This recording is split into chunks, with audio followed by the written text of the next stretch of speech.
복된 밤입니다. 이 밤에도 주의 은혜가 여러분 가운데 함께 하시길 주의 이름으로 축원합니다. 대장님, 매주 수요일날 저녁에 연습해요. 그럼 성가대원들 안 빠지고 다 참석할 거 아니에요. 좋네요. 감사합니다. 누구는 저녁도 못 먹었는데 목사님은 속 편한 소리 하고 있어요. 그죠? 네. 저녁 안 먹으면 건강에 더 좋대요. 배고픈데 계속. 지난주에 하나님 앞에서 영적인 예배를 드리라고 말씀드렸습니다. 그리고 그 영적 예배자들은 본인이 거룩한 산 제물로, 우리가 하나님 앞에 제물로 드려져야 된다라고 말씀드렸습니다. 은혜 받은 하나님의 자녀들, 거룩한 예배자들이 돼야 됩니다. 자, 그리고 그 거룩한 예배자들이 신앙의 기준을 또 오늘부터 계속해서 말씀하고 있습니다. 오늘 3절에 세 가지 생각의 기준을 하나님께서 말씀하고 있습니다. 첫 번째, 생각의 범위입니다. 3절, 마땅히 생각할 그 이상의 생각을 품지 말라. 사람은 그 시선이 그 사람의 위치를 결정해 줍니다. 그가 무엇을 바라보느냐에 따라서 그의 내일이 결정되어집니다. 또한 그 사람의 생각이 곧 그 사람입니다. 생각이 반듯하지 못한 사람은 인생이 반듯할 수가 없습니다. 생각이 부정적인 사람은 늘 인생이 글루미합니다. 우울합니다. 생각이 염세적인 사람은 세상이 온통 부정, 부조리, 어둡습니다. 인간이란 존재에 대해 소망이 없습니다. 패배자의 생각을 가지고 살아가는 사람은 또한 절대로 성공할 수가 없습니다. 만약 그가 성공한 인생을 살기 원한다면 먼저 그의 생각부터 바꿔야 됩니다. 그래서 하나님은 하나님의 백성들에게 생각에 대해서 많이 말씀하고 있고, 또 성서는 하나님의 자녀들의 생각을 고치고 바꾸고 생각을 하나님 앞에서 아름답게 세우도록 훈련시킵니다.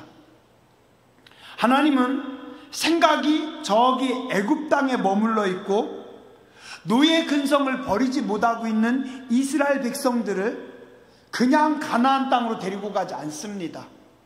딱 일주일이면 지나갈 수 있는 거리였지만 하나님은 40년 동안 어떻게 하세요? 그 광야에서 그들의 생각을, 그들의 멘탈을 다 바꿔놓습니다. 예전에 애굽의 생각, 노예의 멘탈, 니네 그거 가지고 자유인으로 예배자로 설 수 없다. 멘탈이 바뀔 때까지 40년 하나님 기다립니다. 그 40년을 기다렸는데도 생각이 안 바뀌니까 출애굽 1세대들은 가나안 땅 못 밟습니다. 왜요? 바뀌어야 되니까. 하나님이 원하는 수준까지 올라와야 되니까. 안 바뀌니까 하나님은 그들의 자녀들 다음 세대를 데리고 들어가십니다. 아브라함은 75세에 부름받았지만 하나님께 그 믿음을 인정받은 것은 아들 이삭이 소년이 되었을 때, 그 아들을 바쳤을 때, 그러면 대략 한 40여 년의 세월이 흘러갔습니다. 물론 아브라함이 아직 온전하지 않을 때도, 허물이 있고 부족할 때도 하나님은 그의 믿음을 의로 여기셨어요. 미리 의로 여겨주셨습니다. 아직 아브라함은 믿음의 사람이 아님에도 불구하고 순종하는 아브라함을 하나님 뭐라고 하세요? 그의 믿음을 의로 여기셨다.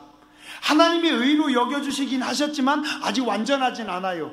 그리고 하나님은 그가 완전한 하나님이 원하시는 분량에까지 다다를 때 뭐라고 하세요? 이제야 내가 네 믿음을 보았노라 라고 말씀하십니다. 아브라함의 모든 생각이, 삶이 하나님이 원하시는 분량에 이르기까지 하나님을 훈련시키시고 하나님은 기다리십니다. 출애굽기 1장에 보면 모세가 태어나기 전에 애굽에 사는 히브리인들은 하나님 앞에 하소연합니다. 하나님, 우리 너무 힘들고 너무 어렵습니다. 그래서 하나님께서 그들을 불쌍히 여기셔서 그들의 자녀들은 건강하고 그들의 자녀들은 급속도로 번성합니다. 또한 애굽의 산파들을 통해서 히브리의 아들들을 하나님은 다 살려서 그들을 살려줍니다. 자, 그리고 출애굽기 2장에 모세가 태어납니다. 이 모세를 하나님은 나일강에서 건지셔서 애굽의 공주의 손에서 자라도록 하십니다. 40살의 모세가 바로를 피하여 광야로 도망한 후에도 하나님은 히브리인들의 부르짖음을 들으십니다. 출애굽기 2장 23절에서 25절에 보면 여러 해 후에 애굽 왕은 죽었고 이스라엘 자손은 고된 노동으로 말미암아 탄식하며 부르짖으니 그 고된 노동으로 말미암아 부르짖는 소리가 하나님께 상달된지라.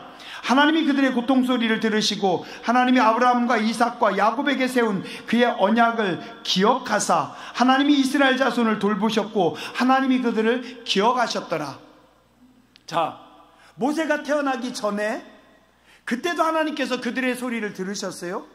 모세가 태어나고 40년이 지난 40살 때도 하나님이 그들의 소리를 들으셨어요. 그러나 하나님은 움직이지 않습니다. 언제까지요? 모세가 80살이 될 때까지. 이건 뭐예요? 하나님의 시간이 아직 남아 있습니다. 그러면 이스라엘 백성들이 하나님 앞에 하소연하고 하나님 앞에 기도한 시간이 성경에 나온 시간만 80년 동안, 모세가 태어나기 전에도 기도했고 모세가 40살에도 기도할 때 하나님께서 들으셨고 모세가 80살에 하나님은 모세를 보내셔서 이스라엘 백성들을 출애굽시키십니다. 왜요? 하나님의 시간이 될 때까지.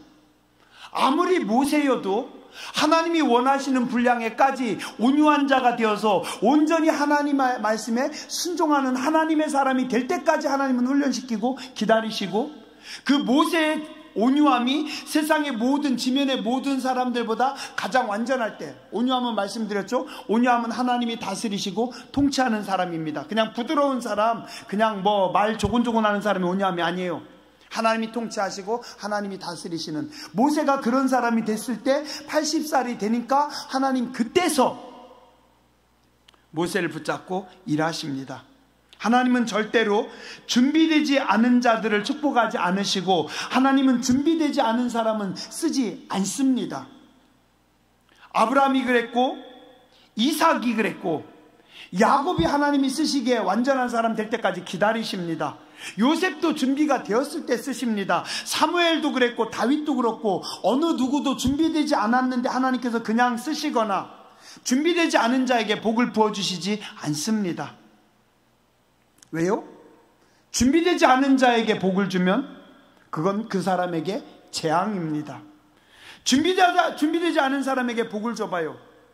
관리할 수 있어요? 사용합니까? 잘못 사용합니다. 재앙이 됩니다. 사고가 미성숙한 사람을 하나님께서 벼락부자로 만들어 주셔봐요. 그럼 어떻게 될까요? 그 벼락부자 돼서 그 사람 망합니다. 은혜 받지 못한 자는 돈을 아무리 많이 벌어도 소용없습니다. 왜냐하면 그 돈 가지고 죄를 짓고, 돈 가지고 자기 몸을 망치고, 돈 가지고 자기 가족과 자기 주변 사람들까지 다 망쳐버리기 때문에 은혜 받지 못한 자에게는 하나님께서 돈을 주시지 않습니다. 그 사람은 은혜 안 받았는데도, 은혜 못 받았는데도 돈 많이 벌었던데요? 부러워할 거 없습니다. 하나님의 축복 아닙니다. 그 대표적인 예로 누가복음 15장에 탕자의 비유가 나옵니다. 아직 그릇이 준비되지 않은, 성숙하지 못한 아들이 사업 자금이 많아서 뭐 됩니까? 아버지 재산 받아서 갔는데 됐어요? 아무 의미 없습니다. 아버지가 그 살림을 각각 나눠주었더니 그 후 며칠이 안 돼요. 둘째 아들이 재물을 다 모아가지고 먼 나라에 가 거기서 허랑방탕하여 그 재산을 낭비하더니 다 없앤 후 그 나라에 크게 흉년이 들어 그가 비로소 궁핍한지라. 그릇이 준비되지 않은 사람이 돈 많이 가지고 가니까 어떻게 해요? 다 날리는 거죠. 그죠? 자, 만약에 그가 다른 나라 가서 무역을 하든지 뭘 하든지 사업을 해가지고 돈을 많이 벌었어요. 그래서 떵떵거리고 집에 돌아와야 축복일까요? 아닙니다. 그가 돈 많이 벌으면 돈은 좀 벌었을지 모르지만 인간은 안 됩니다. 그죠? 사람 안 돼요. 그래서 하나님은 어떻게 해요? 사람 만들려고 그를 쫄딱 망하게 해가지고 아버지에게로 보낸 겁니다. 철이 들지 않은 사람에게는 재앙입니다. 죄악의 도구일 뿐입니다. 자, 그럼 우리는 어떻게 해야 됩니까? 복을 달라고 기도하는 것보다 먼저 뭐가 필요해요? 우리 생각이, 우리의 멘탈이 하나님 앞에 돼야 됩니다. 먼저 그릇이 돼야죠. 그죠? 그릇이 안 됐는데 하나님께서 복을 주실 수 없습니다. 안 주셔요. 왜요? 우리를 사랑하기 때문에. 사랑하기 때문에. 하나님께서 나를 사랑하시는데 나에게 돈 많이 줘봐요. 그러면 죄 짓죠. 그죠? 제가 예전에 그런 적이 있어요. 사람들이 하도 엉뚱한 소리 해서 저 돈 없습니다. 내가 그 돈 있으면 목회 안 했죠. 그렇게 얘기를 했어요. 그리고 나중에 가만히 생각해 보니까 그렇구나. 아직 한참 멀었구나. 그죠? 제가 만약에 돈 있었으면 목회 안 했대요. 말이 되는 소리예요? 이거 진짜 개념이 없는 거죠. 그죠? 근데 그런 소리를 하고 다녔어요. 제가요. 그러니 돈 주면 안 되죠. 큰일 나죠. 그죠?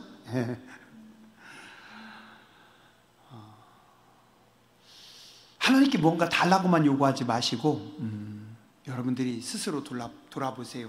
지금 내 생각이 하나님 수준에 하나님이 원하시는 만큼 올라갔는가? 여러분들이 하나님 원하시는 만큼 올라갔으면 그 다음에 하나님 다 부어주십니다. 다 주셔요. 아직 안 됐어요? 그러면 여러분들에게 그게 재앙이 되기 때문에 하나님 안 주십니다. 하나님은 항상 적당히가 없습니다. 하나님도 이해하실 거야? 아니에요. 하나님은 선이 분명하십니다. 만약 틀렸다면 먼저 회개해야 되고 하나님께 돌아섬이 더 중요합니다. 먼저 우리의 생각이, 여러분의 생각이 하나님 앞에 반듯하게 정리돼야 됩니다. 오늘 말씀합니다. 마땅히 생각할 그 이상의 생각을 품지 마라. 하나님이 정해주신 만큼, 정해주신 선에서 정해주신 만큼의 생각만 품어야지 그 이상의 생각을 품지 말아라. 말씀 안에서, 은혜 안에서 생각을 정리하고 그 정리된 마음으로 걸어가는 게 성도의 삶입니다. 아직 생각이 정리되지 않은 분들은 하나님께서 말씀으로, 성령의 도우심으로 가르치시고 훈련시키셔서 하나님이 기뻐하시는 생각을 하도록 하십니다. 아담과 하와는 뱀의 유혹을 받아서 하나님의 말씀을 벗어나 버립니다. 마땅히 생각할 생각 이상을 넘어갑니다. 우리 눈이 밝아져서 우리가 하나님처럼 될 거야. 헛된 욕심에 선악과의 손을 댑니다. 시편 57편은 다윗이 사울왕을 피하여 도망 다닐 때 엔게디 동굴 속에서 숨어서 지은 시입니다. 다윗이 얼마나 힘들었고 급박했으면 이렇게 하나님 앞에 기도합니다. 하나님이여 내게 은혜를 베푸소서. 내게 은혜를 베푸소서. 내 영혼이 주께로 피하되 주의 날개 그늘 아래에서 이 재앙들이 지나기까지 피하리이다. 내 영혼이 사자들 가운데서 살며 내가 불사르는 자들 중에 누웠으니 곧 사람의 아들들 중에라. 그들의 이는 창과 화살이요 그들의 혀는 날카로운 칼 같도다. 그들이 내 걸음을 막으려고 그물을 준비하였으니 내 영혼이 억울하도다. 그들이 내 앞에 웅덩이를 팠으나 자기들이 그 중에 빠졌도다. 어때요? 사울왕을 피해서 도망 다니다가 동굴 속에 숨어있는 다윗이 비참합니다. 하나님 나 좀 살려주세요. 하나님 나 좀 도와주세요. 저것들이 사자처럼 나를 죽이려고 쫓아오고 있습니다. 사울의 군대에 쫓겨 도망다니는 다윗은 지금 인생에서 가장 어두운 시간을 지내고 있습니다. 하나님의 도우심을 간절히 구합니다. 근데 놀라운 거는요, 그 바로 뒤에 7절의 고백입니다. 뭐라고 다윗이 그렇게 기도하고 뭐라고 고백하는지 아세요? 하나님이여 내 마음이 확정되었고 내 마음이 확정되었사오니 내가 노래하고 내가 찬송하리이다. 아니, 방금 전까지 하나님 너무 힘들어요, 하나님 살려주세요, 하나님 도와주세요, 저놈들이 나를 죽이려고 해요, 저놈들이 사자처럼 달려들어요 라고 하나님 앞에 하소연하더니 다윗이 금방 바뀝니다. 하나님이여, 내 마음이 확정되고 내 마음이 확정되어 싸우니 내가 노래하고 내가 찬송하리이다. 그리고 그 바로 뒤에는 또 뭐라고 합니까? 내 영광아 깰지어다, 비파야 수금아 깰지어다, 내가 새벽을 깨우리로다. 주여, 내가 만민 중에서 주께 감사하며 문나라 중에서 주를 찬송하리이다. 무릇 주의 인자는 커서 하늘에 미치고 주의 진리는 궁창에 이르나이다. 하나님이여, 주는 하늘 위에 높이 들리시며 주의 영광이 온 세계 위에 높아지기를 원하나이다. 사람이 똑같은 시편에 완전히 달라집니다. 앞부분에서는 하나님 저 큰일 났어요, 하나님 너무 힘들어요, 도와주세요 하더니 중간은 하나님 이제 내 마음이 확장되었습니다 라고 하더니 그 다음엔 하나님을 찬양합니다. 어떻게 이렇게 됐어요? 고난 가운데 그가 하나님 앞에 기도하다가 그가 하나님 앞에 메어 달릴 때 하나님께서 그의 마음을 위로하십니다. 그가 기도의 응답을 받았습니다. 그래서 어느 순간 심령에 평안함이 옵니다. 그래서 하나님 앞에 고백합니다. 하나님, 이제는 내 마음이 확정되고 확정되었습니다. 그리고 어떻게 해요? 하나님을 찬양하는 찬양의 고백으로 그의 기도가 바뀌어버립니다. 시편 19편도 그렇습니다. 다윗이 하나님 앞에 지은 시입니다. 마지막 14절에 다윗은 이렇게 고백합니다. 나의 반석이시오 나의 구속자이신 여호와여, 내 입의 말과 마음의 묵상이 주님 앞에 연락되기를 원합니다. 하나님, 내 입에서 나가는 모든 말과 내 마음속의 모든 생각이 하나님 앞에 다 올려지기 원합니다. 아멘이세요? 예, 지금 아멘 하신 분들 한번 이렇게 속으로 따라서 해보시기 바랍니다. 하나님, 내 마음과 내 입술의 모든 말이 다 하나님께 올라가기 원합니다. 진짜요? 혹시 오늘 운전하다 승질낸 적 없어요? 남편하고 혹은 아내하고 아까 한판 하지 않았어요? 애들한테 승질 나가지고 좀 퍼붓지 않았어요? 그거 다 하나님께 올라가도 돼요? 살짝 고민이 되셔요? 오늘 우리의 생각이 정리되어야 됩니다. 마땅히 하나님이 정한 선 위를 넘어가서도 안 되고, 여러분의 마음과 생각이 하나님 앞에 겸손하게 정리되는 분들 되시기 바랍니다. 둘째 말씀합니다. 믿음의 분량대로 생각하라. 각 사람에게 나눠주신 믿음의 분량대로. 자, 근데 이 원어에서는요, 여기서 믿음의 분량하면 이 어떤 그 물이라든가 이런 거에 양으로 생각이 되죠. 조금 달라요. 리터나 어떤 킬로그램 양이 아니라 이거는 길이입니다. 잣대입니다. 옷감집에 가서 옷감 뗄 때 옷감 파는 사람, 비단 파는 분들이 그러대요. 요만한 나무로 된 잣대 가지고 쓰대. 혹시 보셨어요? 그 잣대로 한 자, 두 자, 세 자 이렇게 재잖아요. 그죠? 요 잣대 하나가 어떤 잣대는 1m여서 요게 1m입니다. 1m, 2m 잣대로 딱 대가지고 딱 이렇게 백목 같은 걸로 딱 금긋어가지고 잘라서 줍니다. 그죠? 그 잣대, 그 나무로 만든 잣대, 그겁니다. 원어는. 그래서 양적인 분량도 틀린 건 아니겠지만 정확한 번역은 그 잣대대로, 그러니까 기준대로. 이 말씀은 다시 말씀드리면 믿음의 기준대로, 믿음의 잣대대로 하나님께서 여러분들 각 사람에게 그 잣대를 주셨습니다. 그 잣대에는 뭐라고 쓰였는지 아세요? 말씀이라고 쓰였습니다. 말씀의 잣대를 여러분들에게 주셨어요. 장로님에게도 주셨고, 권사님에게도 주셨고, 집사님에게도 주셨고, 각각의 잣대를 여러분들이 가지고 있습니다. 그럼 어떻게 해요? 그 잣대대로 너희가 생각하라.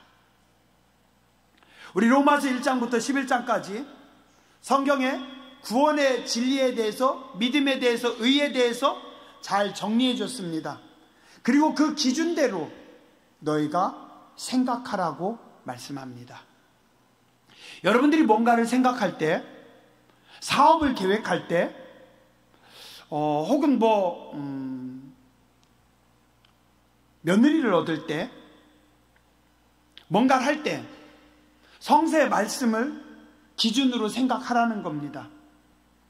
신앙인이, 직분자들이 아무 잣대도 없이 그냥 좋은 게 좋은 거라고 전부 다 오케이 사람 좋아서, 아니에요. 사람 좋은 거 아니에요. 그거 틀렸습니다. 말씀의 잣대에 비추어서 그거 오케이, 그거 아닌데? 그렇게 안 배웠어요. 성경에 그렇게 말씀하지 않았어요. 안 돼요. 아들아, 그거 아니야. 딸아, 그렇게 하면 안 돼. 성경에 말씀의 잣대에 이렇게 나왔어. 가르치셔야죠. 왜 성도가 아들에게 딸에게 말씀의 잣대를 못 꺼냅니까? 꺼내라는 겁니다. 그 말씀의 잣대로 생각하라는 겁니다. 민수기 22장에 보면 이스라엘 백성들이 모압이라고 하는 평지로 들어갑니다. 그때 모압의 왕이 이스라엘 백성들을 보고 두려워합니다.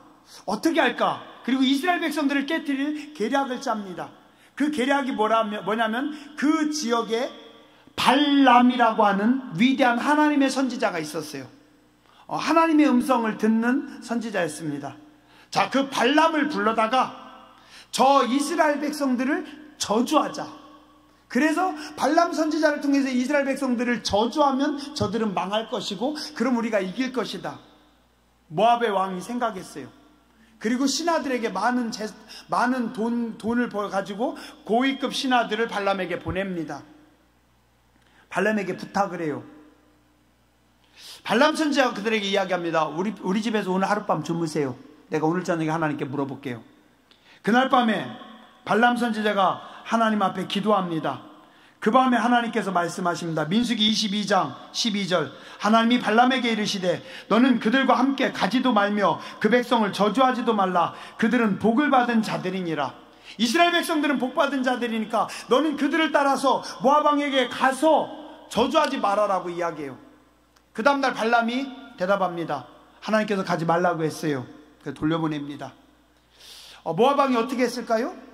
이번에는 더 고위급 신하, 어제는 차관급을 보냈다면 오늘은 장관급들하고 총리를 보냅니다. 더 많은 재물을 보냅니다. 그래서 가서 발람에게 부탁을 합니다. 그랬더니 발람이 분명히 하나님이 싫어하는 것을 알면서도, 알았어, 그럼 오늘 밤 하루 저녁 주무세요. 네, 오늘 밤에 다시 하나님께 기도해 볼게요. 그리고 발람이 하나님께 매달립니다. 그랬더니 하나님께서 어떻게 해요? 등 가고 싶으면 가라. 근데 가서 내가 네게 허락하는 말만 하지 딴소리 하지 마라. 하나님 그러셔요. 그 다음날 발람이 그들을 따라서 갈 때 나귀를 타고 가는데 나귀가 안 나갑니다. 나귀가 멈춥니다. 나귀가 자꾸 뒤로 가요. 채찍질해도 안 가요. 자꾸 채찍질했더니 나귀가 말을 합니다. 내가 언제 당신 말 안 들은 적이 있습니까? 앞에 보세요. 내가 죽게 생겼는데 앞에 뭐가 있어요? 죽음의 천사가 칼을 빼들고 있습니다. 그 천사가 말합니다. 보라, 내 앞에서 내 길이 사악함으로, 지금 네가 가고 있는 그 길이 사악하기 때문에 내가 너를 죽이려고 칼을 빼고 서 있었는데 너 오늘 나기 때문에 살은 거야. 자, 이쯤 되면 발람이 어떻게 되겠어요? 엎드려 회개해야죠. 돌아가야죠. 그죠? 자, 그런데 어떻게 해요? 또 매달립니다. 가면 안 돼요? 그랬더니 하나님의 사자가 뭐예요? 그렇게 가고 싶으면 가라.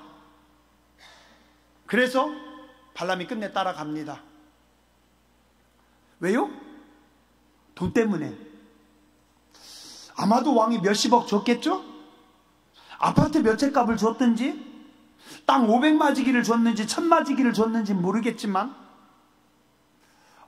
발람 선지자는 그거 받아서 노후 준비 확실하게 한 거죠. 그죠? 많이 받았습니다. 그들 속에 들어가서 행복했습니다. 자, 발람의 노후 어떻게 됐을까요?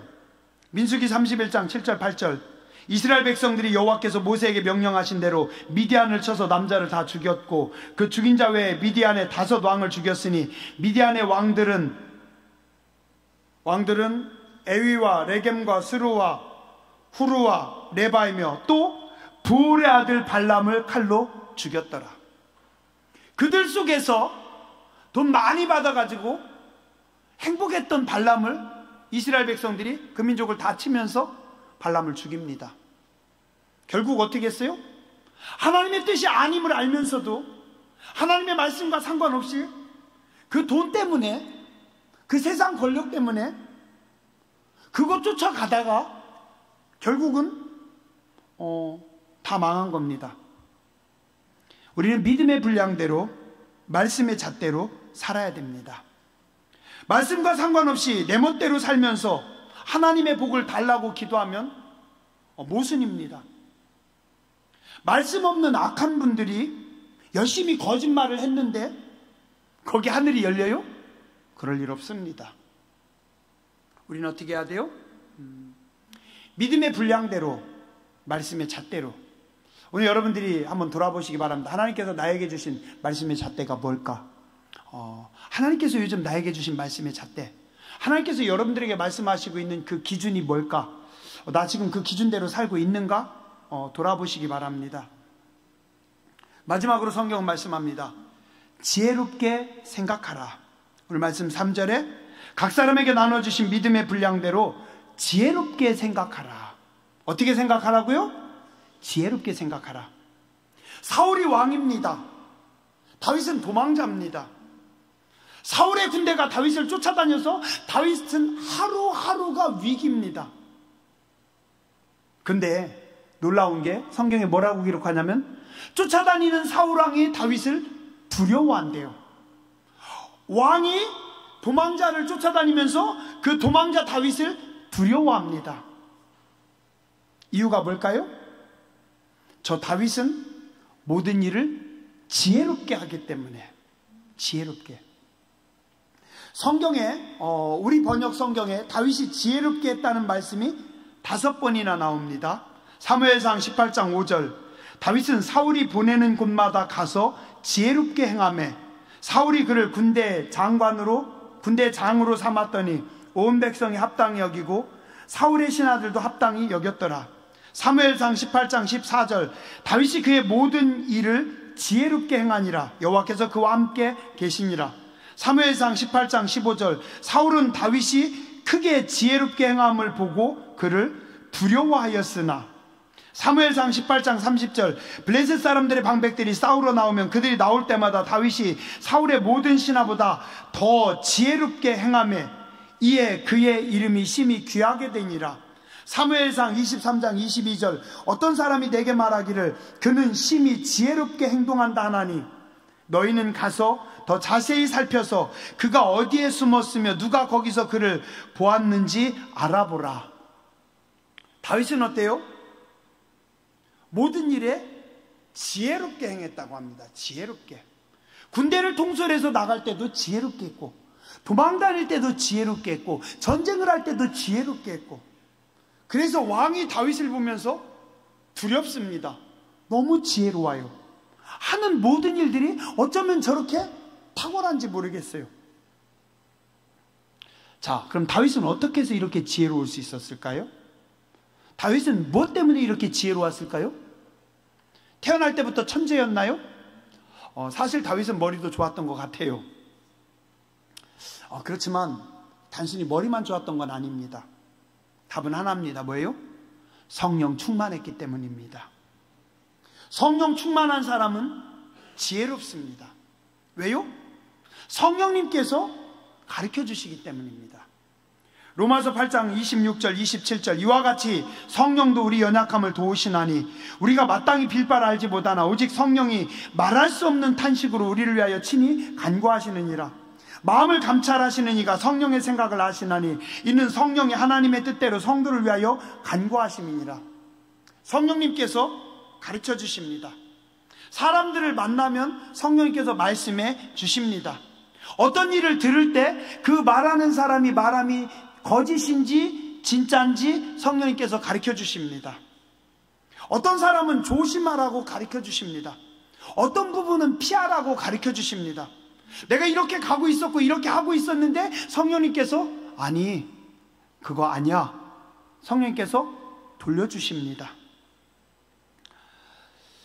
어떤 사람을 딱 만났을 때, 어떤 일을 만났을 때 그냥 한 번에 보입니다. 한 번에 알아요. 왜요? 성령님께서 가르쳐 주십니다. 설명 불가. 그냥 딱 보는 순간 스캔이 딱 됩니다. 왜요?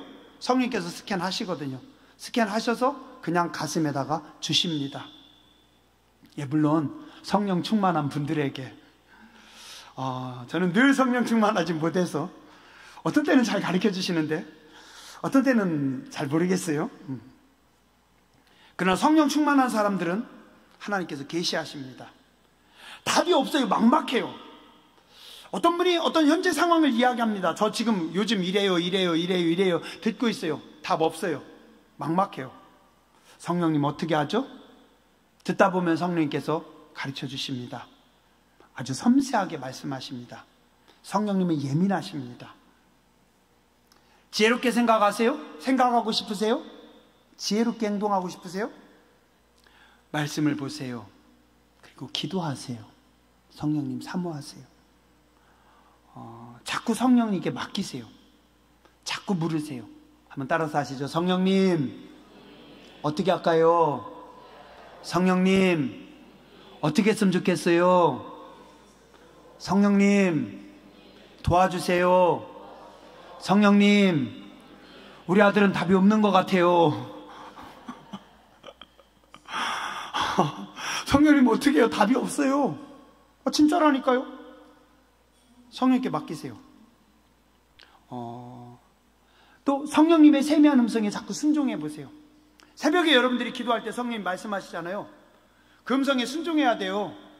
아침 먹고 조금 시간 지나고 이따가 해야지 하고 점심 먹고 지나가서 점심 먹고 나니까 내가 푼수같이 그거 해야 되나? 이게요, 마귀가요 급속도로 여러분들의 마음을 쉽게 합니다. 그리고 마귀가 나중에 흔들어 버려요. 야, 뭘 가냐, 그냥 가만히 있어. 새벽에 성령님께서 말씀하셨거든요. 오늘 그 친구 찾아가라, 오늘 그 사람 만나라, 오늘 복음 전하라라고 성령님께서 말씀하셨는데 집에 갈 때는 해야지라고 생각을 했는데 시간이 지나면서 점심 먹고 오후가 되니까 마귀가 거기다 구멍을 뚫어버려가지고 그거 다 놓쳐버렸어요. 자꾸 그렇게 순종 안 하면 성령의 음성 안 들립니다. 자꾸 성령님께 순종해야 돼요. 그래서 새벽에 성령님께서 여러분들에게 말씀하시면 적어놔야 돼요. 돈 없는데 하나님 그렇게 하라고요? 마리아는 그렇게 안 했어요. 그냥 시집갈 미천 3천만 원 4천만 원 그냥 깹니다. 그래서 붓습니다. 왜요? 성령님께서 말씀하시니까 성령님께서 순종합니다. 왜 붓는지도 몰라요. 그랬더니 예수님께서 나중에 가르쳐 주시잖아요. 내 장례를 준비하는 거다, 냅둬라. 나중에 복음이 증거되는 걸보다 이 여자가 행한 일이 증거되리라. 결혼 미천 시집갈 자금 다 깨쳤어요. 그러면 이 여자 그러면 그냥 가난하게 힘들게 어렵게 살까요? 아니에요. 성령님께서 말씀하셨을 때는 좋은 믿음의 사람, 은혜의 사람, 하나님이 기뻐하는 사람 예배에 놓고 준비해 놓으십니다. 성령 충만하면 하늘의 지혜가 임합니다. 하늘이 열립니다. 말씀이 열립니다. 계시가 임합니다. 임할까봐 아멘도 못합니다. 참. 우리 동네 사람들 참. 아멘 하고 빨리 끝낼래요? 아니면 끝까지 입 다물고 계실래요? 웃기는 잘하는데 아멘도 안 해주고 참. 오늘 우리 친구도 아멘도 늦게 하고.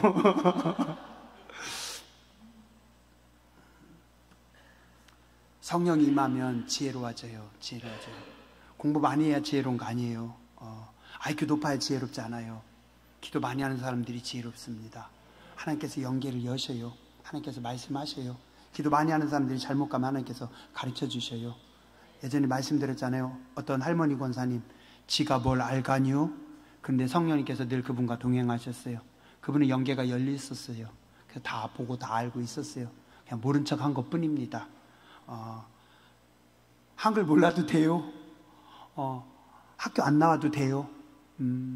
IQ 나빠도 돼요. IQ 2자리 있어도 괜찮아요. 가난해도 괜찮아요. 보잘것없어도 괜찮아요. 성령 충만하면 지혜로워집니다. 성령께서 지혜를 주십니다. 겸손히 마땅히 생각할 생각만 하시고 자꾸 그거 넘어가려고 하면 스스로 하나님 앞에 조심하세요. 믿음의 분량대로 말씀의 잣대를 따라 생각하시고 지혜롭게 움직이는 거룩한 성도님들 되시길 주의 이름으로 축원합니다. 기도하겠습니다.